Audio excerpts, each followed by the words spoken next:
Let's move over there.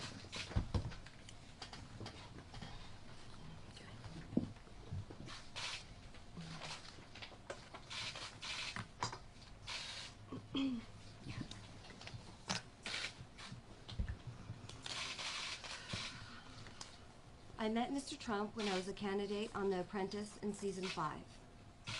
I had the utmost admiration for Mr. Trump, and even after I was fired, I continued to see him as a possible mentor and potential employer. In 2007, I was going to be in New York for a social obligation. I contacted Mr. Trump's office to see if he was available for lunch. I was informed that he could not have lunch, but that he would like to meet me with him in his office. When I arrived, he kissed me on the lips. I was surprised, but felt that perhaps it was just his form of greeting. We sat and spoke. He was extremely complimentary. He said that he was impressed with how I handled myself on The Apprentice. He said that he had never met anyone with my combination of being smart, attractive, and with the largest set of balls as I had.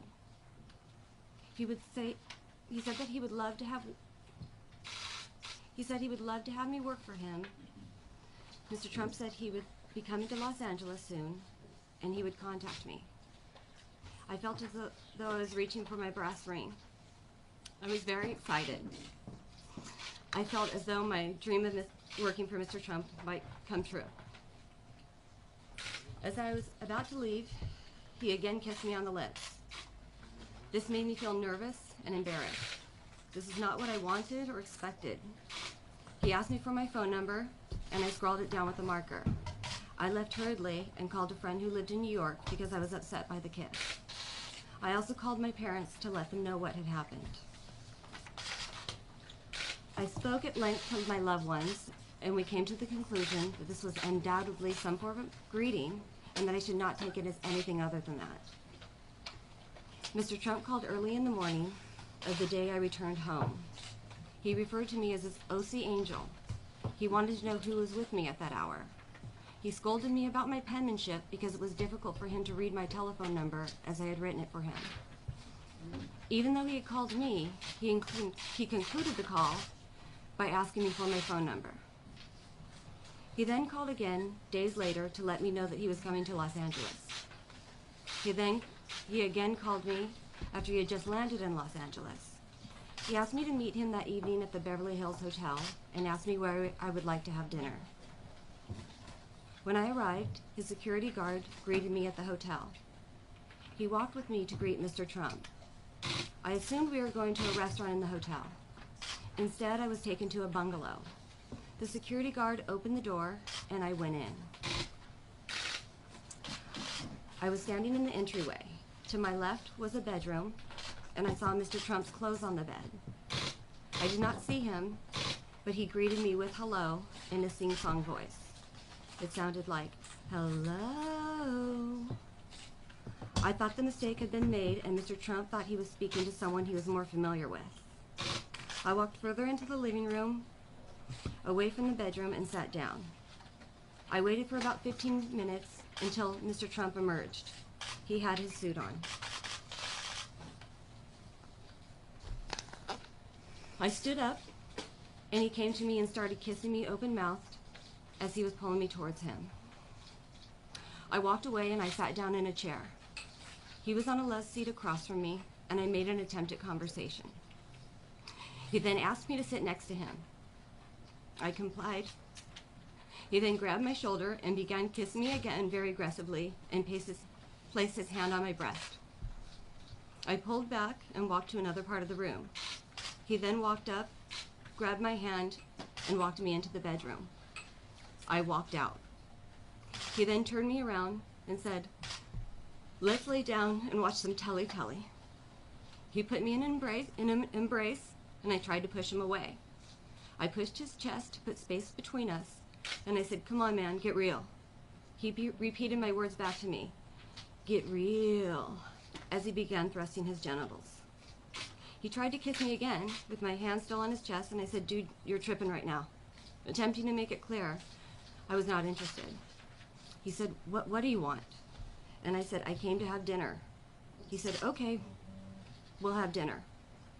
He paced around the room He acted like he was a bit angry. He pointed out that someone had delivered a fruit basket. I felt that it was to show me how important he was. As we were waiting for dinner, I sat across the room for him as far away as possible.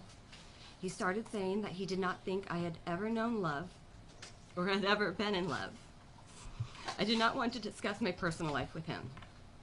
Then just before dinner arrived, he transformed into being all about business and began questioning me as though I was on a job interview.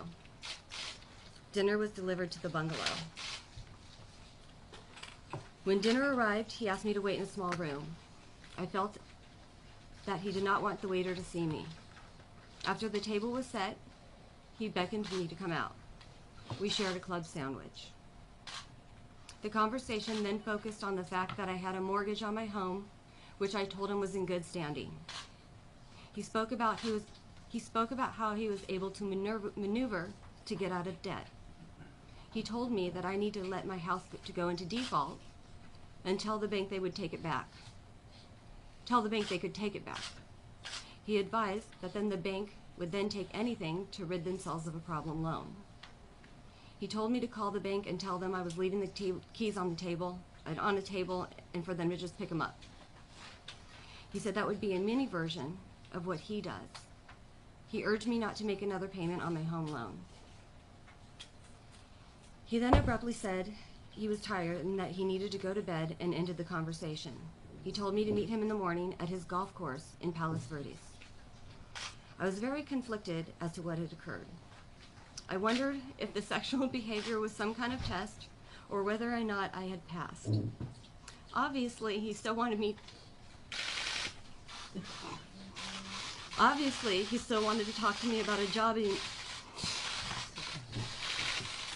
Obviously, he still wanted to talk to me about a job even though I had turned his sexual advances down. From the hotel, I drove straight to our family business to speak to my father, and he gave his advice. I decided to go to the golf course the next day. Mr. Trump introduced me to the general manager, and he gave me a tour. When I got back from the tour, Mr. Trump was not there. I never saw him again.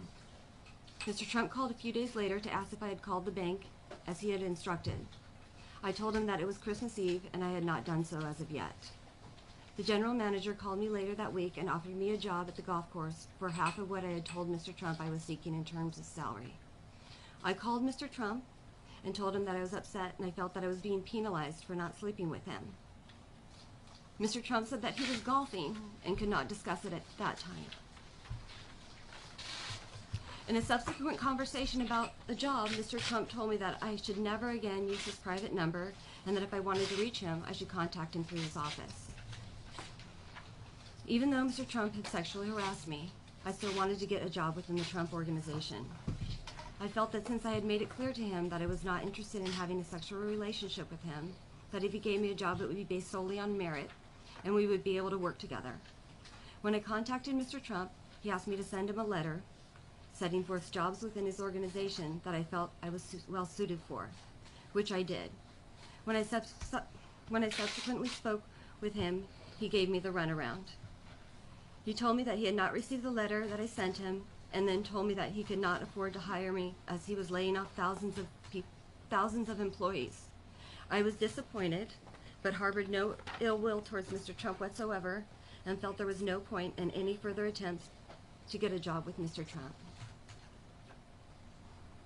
During Mr. Trump's fight for the Republican nomination, I saw and heard Mr. Trump nonstop on television and in the news. Customers at my restaurant asked about him as they knew I was a contestant on The Apprentice. I always complimented and never said anything about what we had done at the Beverly Hills Hotel. However, this caused me a great deal of pain and anguish, and I felt the need to confront Mr. Trump and ask him to apologize for his behavior. I also thought he might have been embarrassed by his behavior, and this would provide him with the opportunity to clear the air. I had no idea about his behavior with other women at the time. Therefore, I contacted his secretary in April of 2016 and asked if I could reconnect with Mr. Trump. Forgive me. I did not tell her why I wanted to speak with him. She responded that perhaps his campaign team would follow up with me. I then wrote his assistant an email on April 21st, 2016, asking her to send my email directly to Mr. Trump. In that email, I stated, your interest in me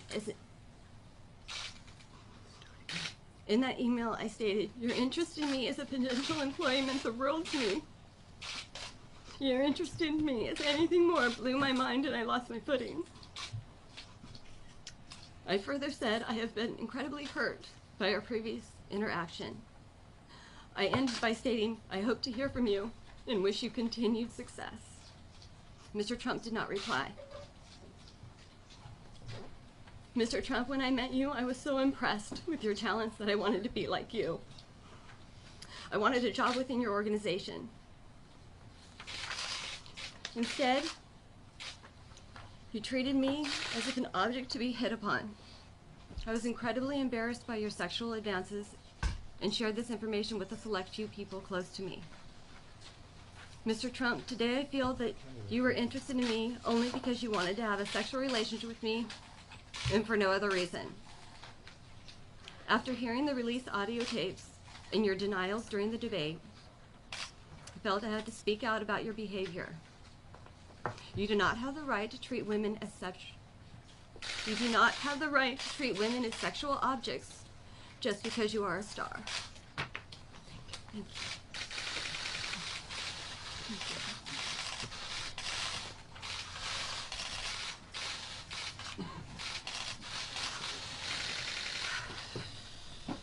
All right, so again, she will not be taking questions, but I'll be happy to take a few questions. Ms. Allred, can you provide... Let's do it one at a time, please. Ms. Allred, can you provide any corroborative information that would support her account? Is there anything specifically that you can bring forward to support it?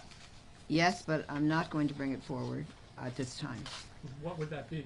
The two witnesses that I spoke with, that she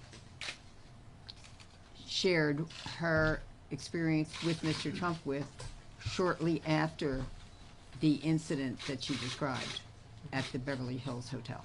Was she physically hurt in any way at the time?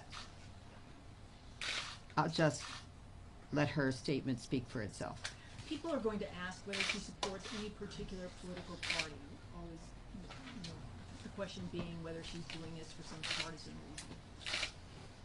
The question was, does she support any political party? The answer is no, right? Is that right? No, I'm a Republican. Oh, Could you she state that a little said, bit no, better? I'm a Republican. Do you have any emails or phone records or anything of that nature that you believe support your case?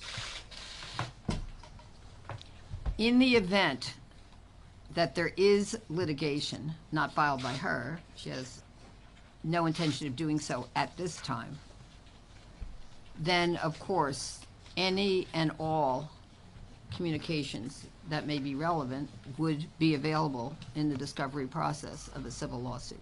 Have these accusations been made public before, and No. why now? For those who couldn't hear, the question was, have these accusations been made public before? And if not, why now? The answer is no. This is the first time she's making them public. And why now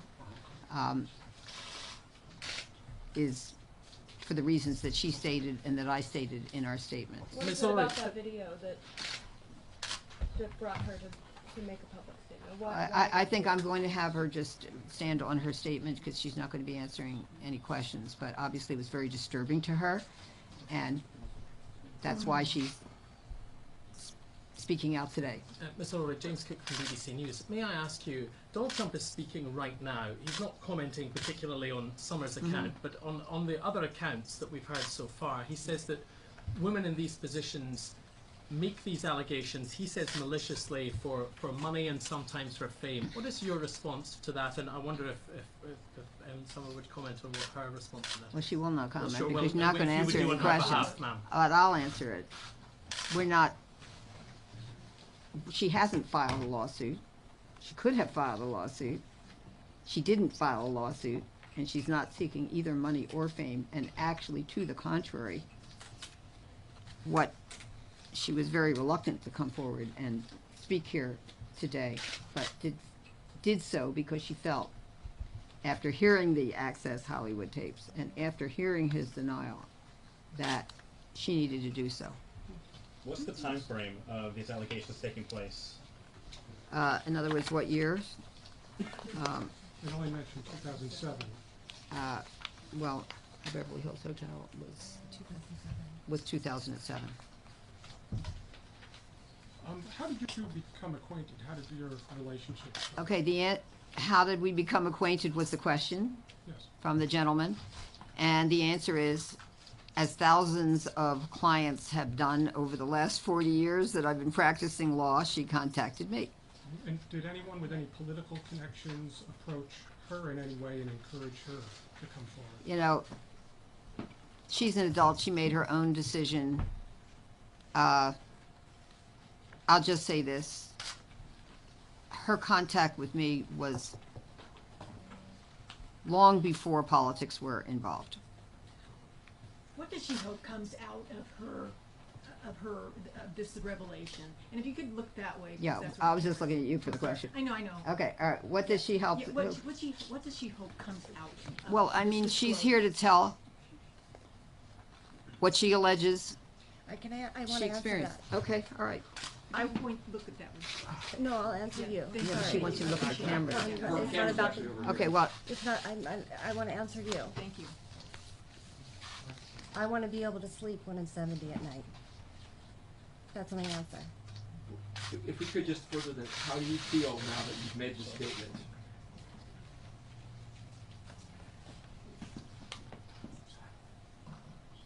feel This relieved. is a new experience, so a lot of emotions going on right now. Okay. All right. May I Any ask other one questions? question? Well, you know what, I'm sorry, I'd like to have anybody who has not yet had an opportunity to ask a question first, if there is such a question still pending. Did she sign a non-disclosure agreement with the apprentice? Did that cover anything beyond her time on the apprentice? Okay, well, I mean, she hasn't been on The Apprentice for, what, 9 years or so, a long time. So, we're not aware of anything that would gag her for her lifetime in reference to what she alleges about Mr. Trump. Are you alleging any criminal activity where you go to any criminal authorities with this, file a report, it falls within the statute of limitations? No such report has been filed with anyone at this time. Okay. May I ask what she thinks about the idea of Donald Trump being president? I wonder if she's prepared to answer that in her own words. I think it's, did you answer or be enough? I think I'm good. Good, okay. All right, so, we know that there are other people waiting, so we need to conclude the press conference. I'm sorry, you had one question, I'll take your last question. Witness any other specific misbehavior from Mr. Trump? Oh, she's not, okay, the question is, did she witness any other misbehavior by Mr. Trump toward any other Exactly. woman or man? And we cannot answer that question at this time, but I thank you for it. All right, and I apologize, but we have other people who. Do you have more women who contacted you? Do I have more women who've contacted me? Many more women have contacted me. Will they be coming forward? I can't answer that question at this time.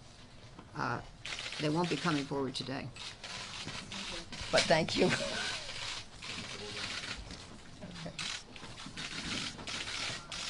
Thank you.